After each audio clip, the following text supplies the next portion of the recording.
بسم اللہ الرحمن الرحیم۔ السلام علیکم صاحبو۔ اسماء الہیہ کے اس سیریز میں آج ہم دو اسماء کے متعلق بات کریں گے۔ اس سے قبل ہم ہر نشست میں ایک اسم کے اوپر ہی گفتگو کرتے چلے آئے ہیں، لیکن ان دو اسماء کے اوپر گفتگو کرنے سے پہلے ایک دفعہ پھر آپ سے گزارش ہے کہ ان پروگرامز کو آخر تک دیکھا کریں تاکہ آپ ہماری اس کوشش کو، ہم جو یہ سہولت کاری کرنا چاہ رہے ہیں آپ کی، کہ آپ کی شناسائی ہو اللہ تعالیٰ کے ان صفاتی ناموں کے ساتھ، اور آپ کو علم ہو کہ کس طرح ان اسماء کو اپنی طرف بلانا ہے۔ یہ وہ اسماء ہیں جو کنجیاں ہیں ہر تالے کے لیے جو بھی ہماری زندگی پر لگتا ہے، اور نہ صرف خود اس کے اوپر غور کیا کریں بلکہ اس کو دہرا دیا کریں اپنے دوستوں کے ساتھ، اپنے اہل و عیال کے ساتھ، اور بالخصوص اپنے بچوں کے ساتھ اگر آپ والدین ہیں۔ تو آج ہم گفتگو کریں گے اللہ تعالیٰ کے دو اسماء کے متعلق، القابض اور الباسط۔ القابض اور الباسط، یہ دونوں اسماء ایک ہی ربانی تدبیر کے دو جلوے ہیں۔ وہ تنگ کرتا ہے القابض، اور وہ الباسط ہے، وہ کشادگی عطا کرتا ہے۔ ساری ہستی اللہ کے ہاتھ میں ہے، اللہ کی قدرت میں ہے۔ وہ چاہے تو قبض کرے، چاہے تو بسط عطا کرے، کیونکہ وہی القابض ہے اور وہی الباسط ہے۔ چاہے تو رزق کے راستے سمٹ جائیں، خوشی کے دروازے قبض ہو جائیں، دل پر اداسی اتر آئے، ذہن کی روشنی دھندلا جائے، صحت بیماری میں بدل جائے، راحت آزمائش میں ڈھل جائے، اور وہ چاہے الباسط تو اسی بند دروازے پر کشادگی کی ہوا چل پڑے، رزق میں برکت آ جائے، دل میں وسعت پیدا ہو، غم کے اندر معنی روشن ہو جائیں، اور زندگی دوبارہ آسانی کی طرف پلٹ آئے۔ یہی قبض اور بسط کے احوال ہیں، اور دونوں میں اصل فاعل وہی ایک ہے۔ قبض ہے جسے آپ کنٹریکشن بولتے ہیں، اور بسط ہے جسے آپ ایکسپینشن بولتے ہیں۔ تو ہم اور ہماری ساری زندگی اسی کنٹریکشن اور ایکسپینشن کے مابین چلتی رہتی ہے۔ ہم سانس لیتے ہیں، ہماری لنگز کنٹریکٹ ہوتے ہیں، اور جب ہم سانس باہر چھوڑتے ہیں، ایکزیل کرتے ہیں، تو وہی ہمارے لنگز ایکسپینڈ ہو جاتے ہیں۔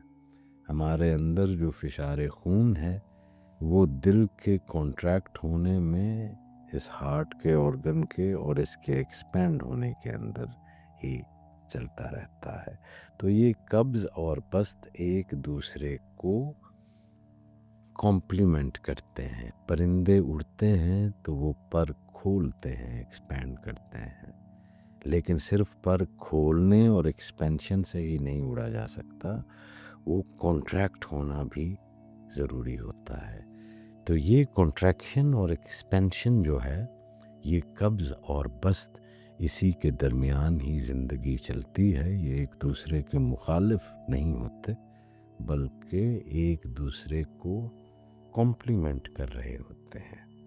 تو صاحب، بندہ جب صرف ظاہری اسباب کو دیکھتا ہے تو قبض کے وقت گھبرا جاتا ہے، کنٹریکشن کے وقت، جی، اور پھر جب صرف ظاہری اس کو دیکھتا ہے تو وہ ایکسپینشن کے وقت، بسط کے وقت بھی وہ غافل ہو جاتا ہے۔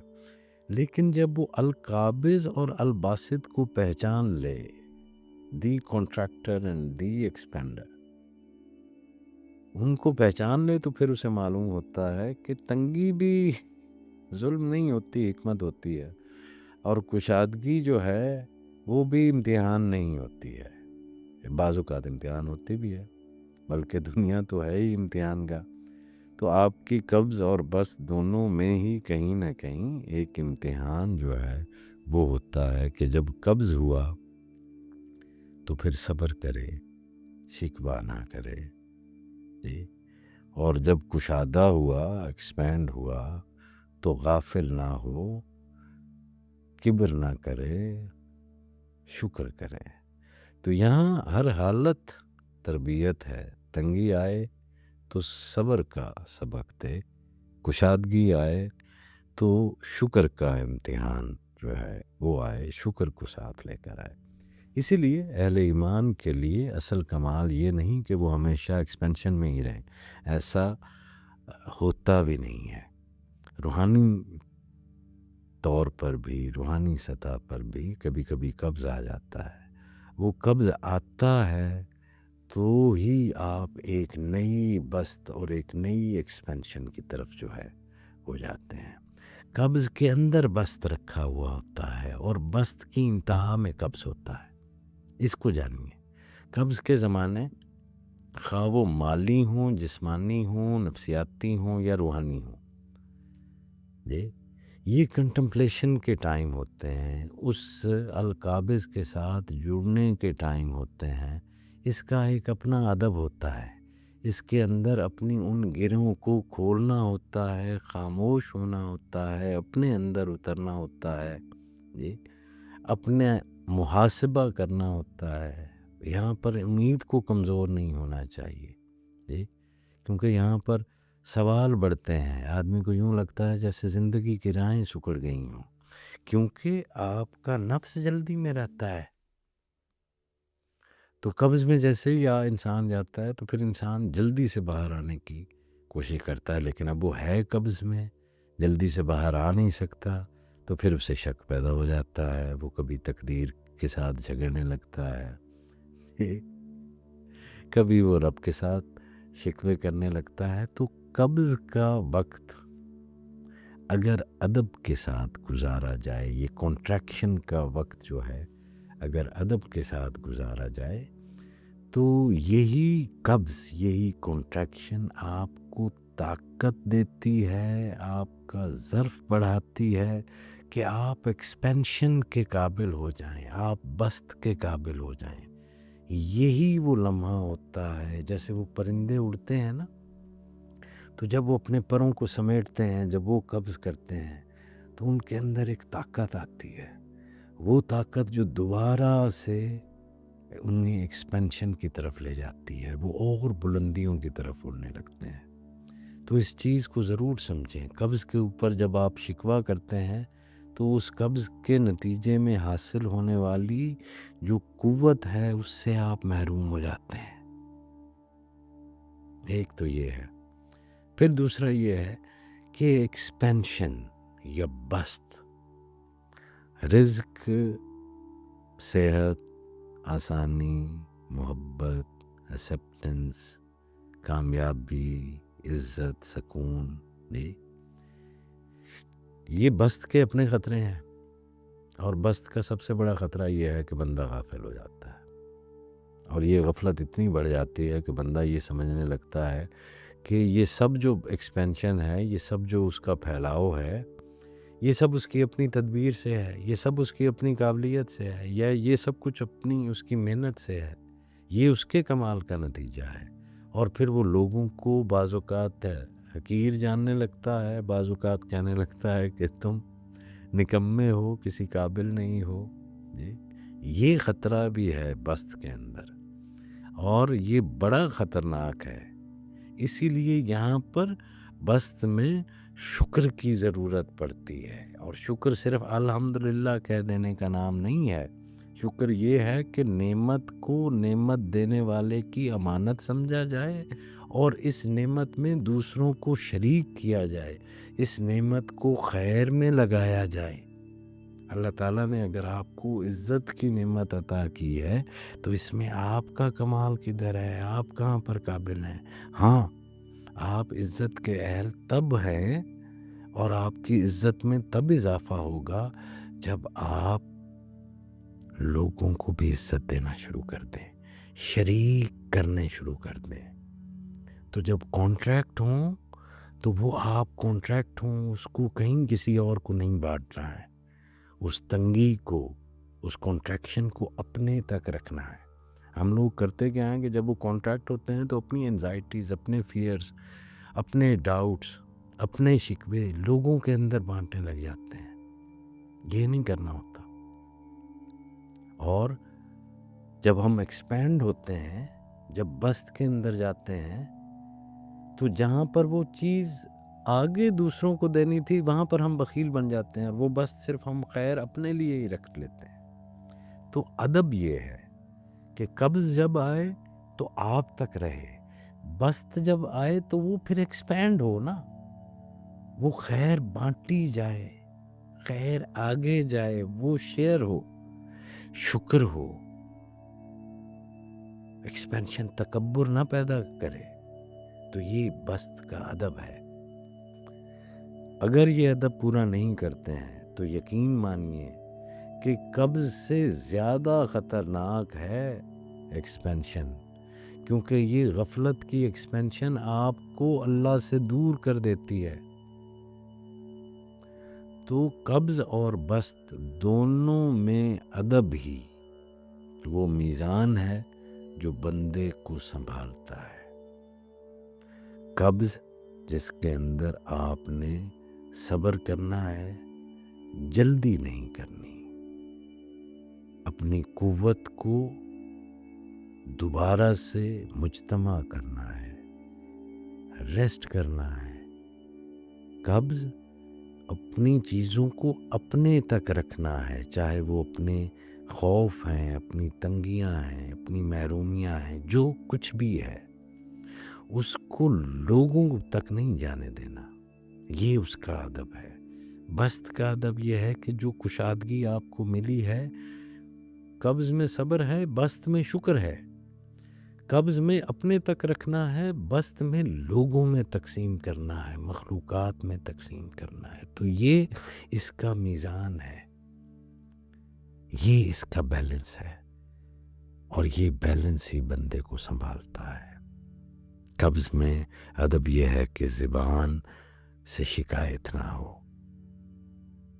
دل میں بدگمانی نہ کرے، نفس میں نا امیدی نہ ہو، خاموش ہو جائے، اللہ کے اوپر ایمان رکھے، اس کے ساتھ جڑ جائے، اپنے آپ کو مجتمع کرے، اپنی توانائیوں کو سمیٹے، اپنے لیے نئی حکمت عملیاں بنائے.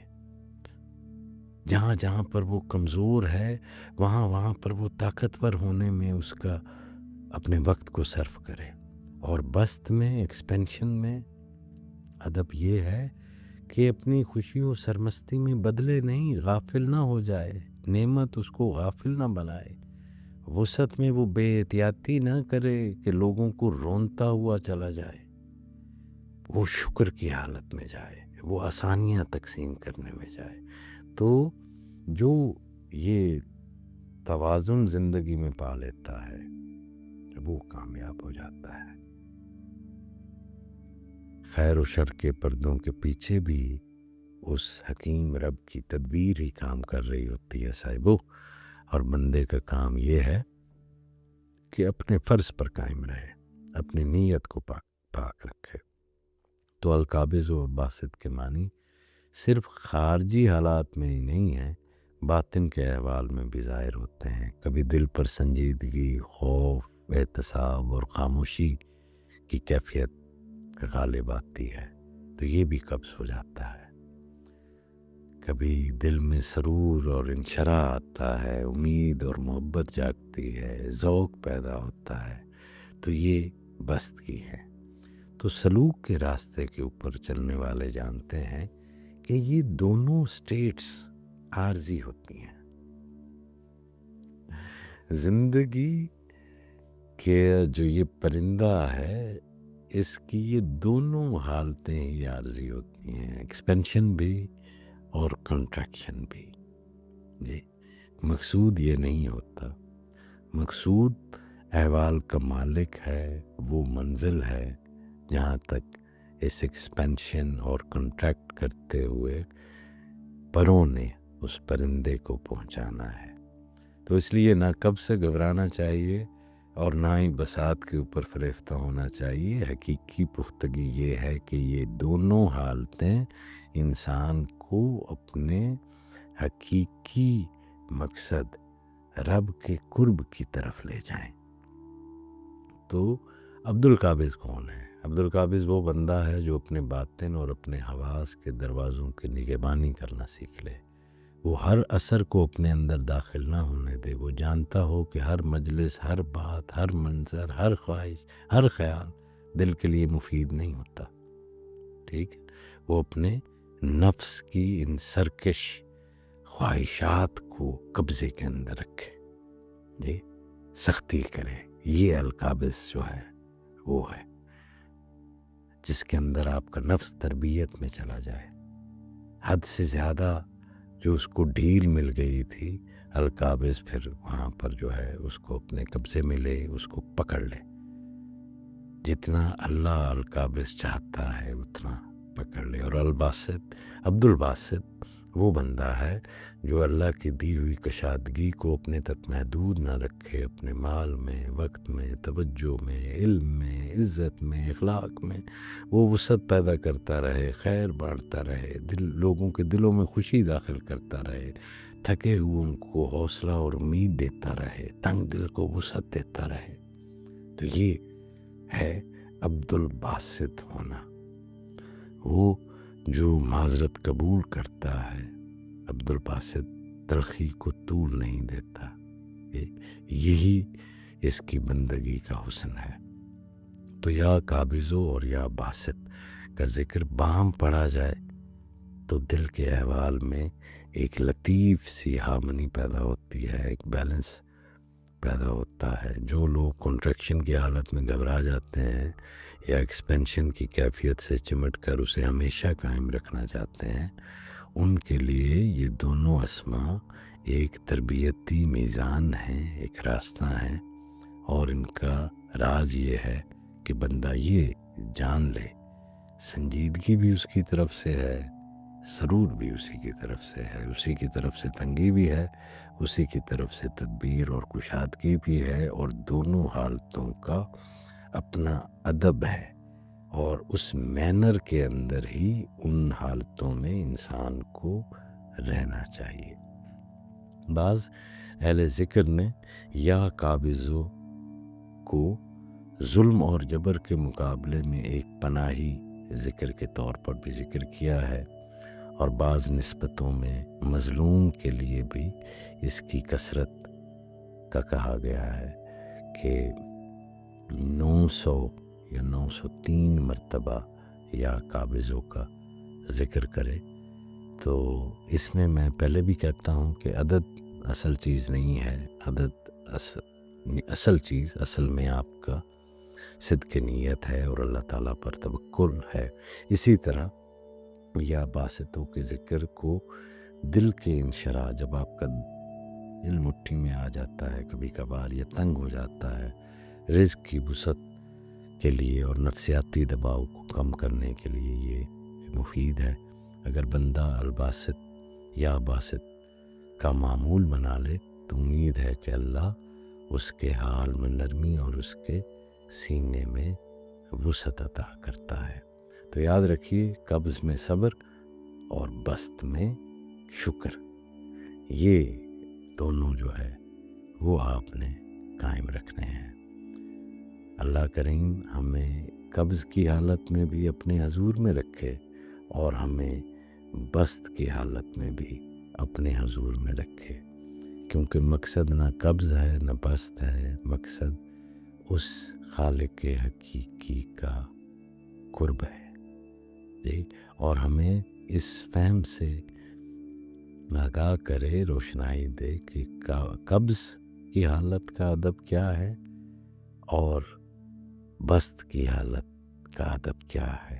تو اے القابض، جب تو تنگی بھیجے تو ہمیں صبر، ادب اور حسن ظن بھی ساتھ میں عطا فرما، اور اے الباسط، جب تو کشادگی عطا کرے تو ہمیں شکر، تواضع اور امانت داری عطا فرما۔ آمین یا رب العالمین۔